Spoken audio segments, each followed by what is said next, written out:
जय हिंद दोस्तों एक बार फिर से आप सभी का स्वागत है हमारी इस ज्ञान की दुनिया में। दोस्तों आज के हमारे इस वीडियो में हम बात करेंगे महर्षि कश्यप जी और उनके कुल के बारे में। दोस्तों कश्यप कुल की कई शाखाएं हैं। पिप्पल, नीम, कदम, करदम, केम, केन, बड़, सूर्यवंशी, चंद्रवंशी और नागवंशी। ये सभी उपनाम गोत्र हिंदू मोची समाज में पाए जाते हैं। ये सभी मरीचि वंशी हैं। तो चलिए अभी बात करते हैं प्रमुख शाखाओं के बारे में। ऋषि कश्यप ब्रह्मा जी के पुत्र मरीचि के विद्वान पुत्र थे। मरीचि के दूसरे पुत्र ऋषि अत्रि थे, जिनसे अत्रि वंश चला। ऋषि मरीचि पहले मनवंतर के पहले सप्तऋषियों की सूची के पहले ऋषि हैं। ये दक्ष के दामाद और शंकर के साढ़ू थे। इनकी पत्नी दक्ष कन्या संभूति थी। इनकी दो और पत्नियां थी, कला और ऊर्णा। संभवतः ऊर्णा को ही धर्मव्रता भी कहा जाता है। दक्ष के यज्ञ में मरीचि ने भी शंकर का अपमान किया था। इस पर शंकर ने इन्हें भस्म कर डाला था। इन्होंने ही भृगु को दंड नीति की शिक्षा दी है। ये सुमेरु के एक शिखर पर निवास करते हैं और महाभारत में इन्हें चित्र शिखंडी कहा गया है। इन्हीं के पुत्र थे कश्यप ऋषि। दोस्तों मरीचि ने कला नाम की स्त्री से विवाह किया और उनसे उन्हें कश्यप नामक एक पुत्र मिला। कश्यप की माता कला करदम ऋषि की पुत्री और ऋषि कपिल देव की बहन थी। मान्यता के अनुसार कश्यप को ही अरिष्ट नेमि के नाम से भी जाना जाता है। सुर और असुरों के मूल पुरुष ऋषि कश्यप का आश्रम मेरु पर्वत के शिखर पर था। आज भी सुर और असुरों की जाति भारतवर्ष में विद्यमान है। दोस्तों महर्षि कश्यप का विवाह दक्ष की 13 कन्याओं से हुआ।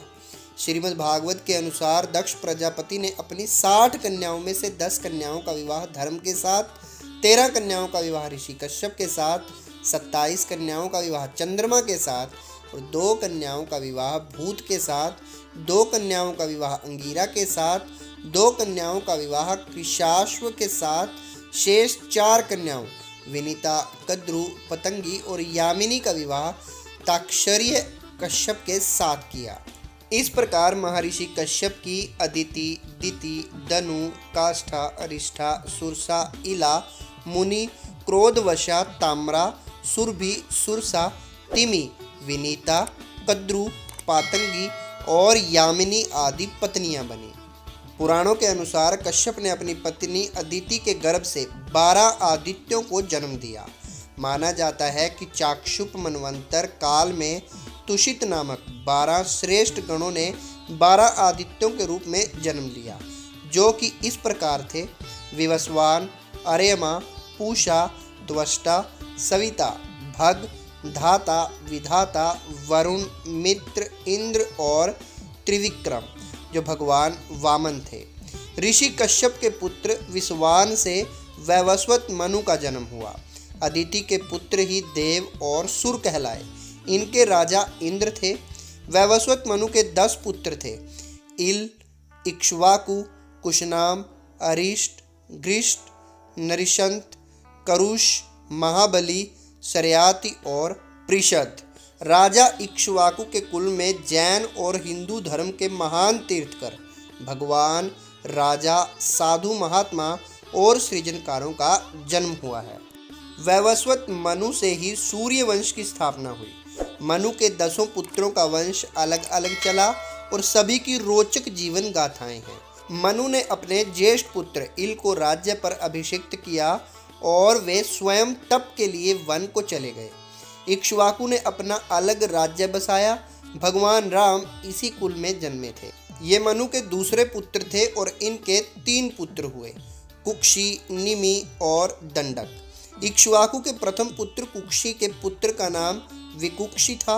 विकुक्षी के पुत्र बाण और बाण के पुत्र अनरण्य हुए।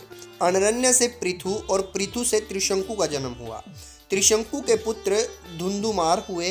धुंधुमार के पुत्र का नाम युवनाश्व था। युवनाश्व के पुत्र मानधाता हुए और मानधाता के सुनसुधि का जन्म हुआ।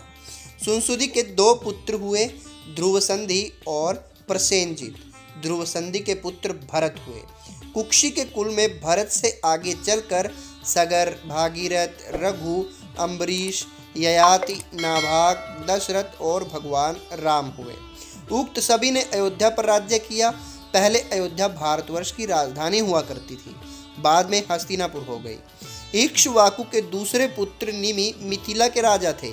इसी इक्ष्वाकु वंश में बहुत आगे चलकर राजा जनक हुए। राजा निमि के गुरु थे ऋषि वशिष्ठ। निमि जैन धर्म के 21वें तीर्थकार बने। कश्यप ऋषि ने दिति के गर्भ से हिरण्यकश्यप और हिरण्याक्ष नामक 2 पुत्र और सिंहिका नामक एक पुत्री को जन्म दिया। श्रीमद् भागवत के अनुसार इन 3 संतानों के अलावा दिति के गर्भ से कश्यप के 49 अन्य पुत्रों का भी जन्म हुआ, जो कि मरुदन्य कहलाए। कश्यप के ये पुत्र निसंतान रहे, जबकि हिरण्यकश्यप के 4 पुत्र थे, अनुल्लाद, हल्लाद, भक्त प्रहलाद और सहनलाद। दिति के पुत्र ही दैत्य और असुर कहलाए। इनके काल में महान विरोचन और राजा बलि हुए। वर्तमान में अधिकतर दलित लोग खुद को दिति के कुल का मानते हैं, जो कि पूर्णतः सही नहीं है। सभी के अलग अलग कुल हैं।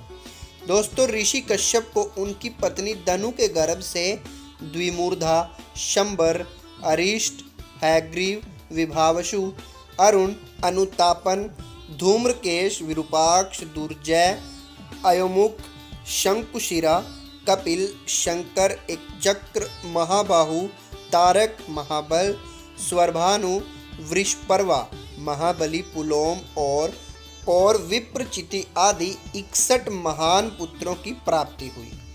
रानी काष्ठा से घोड़े आदि 1 खुर वाले पशु उत्पन्न हुए। पत्नी अरिष्ठा से गंधर्व पैदा हुए। सुरसा नामक रानी से यातुधान यानी कि राक्षस उत्पन्न हुए। इला से वृक्ष, लता आदि पृथ्वी पर उत्पन्न होने वाली वनस्पतियों का जन्म हुआ। मुनि के गर्भ से अप्सराएं जन्मी। कश्यप की क्रोधवशा नामक रानी से सांप, बिच्छू आदि विषैले जंतु पैदा किए। ताम्रा ने बाज, गिद्ध आदि शिकारी पक्षियों को अपनी संतान के रूप में जन्म दिया। सुरभि ने भैंस, गाय तथा 2 खुर वाले पशुओं की उत्पत्ति की। रानी सरसा ने बाघ आदि हिंसक जीवों को पैदा किया। तिमि ने जलचर जंतुओं को अपनी संतान के रूप में उत्पन्न किया। कद्रु की कोख से बहुत से नागों की उत्पत्ति हुई, जिनमें प्रमुख 8 नाग थे। अनंत यानी कि शेष नाग, वासुकी, तक्षक, कर्कोटक, पद्म, महापद्म, शंख और कुलिक। इन्हीं से नागवंश की स्थापना हुई। ताक्षर्य की पत्नी विनीता के गर्भ से गरुड़ और वरुण यानी कि सूर्य के सारथी पैदा हुए। रानी पतंगी से पक्षियों का जन्म हुआ। यामिनी के गर्भ से शलभों यानी कि पतंगों का जन्म हुआ।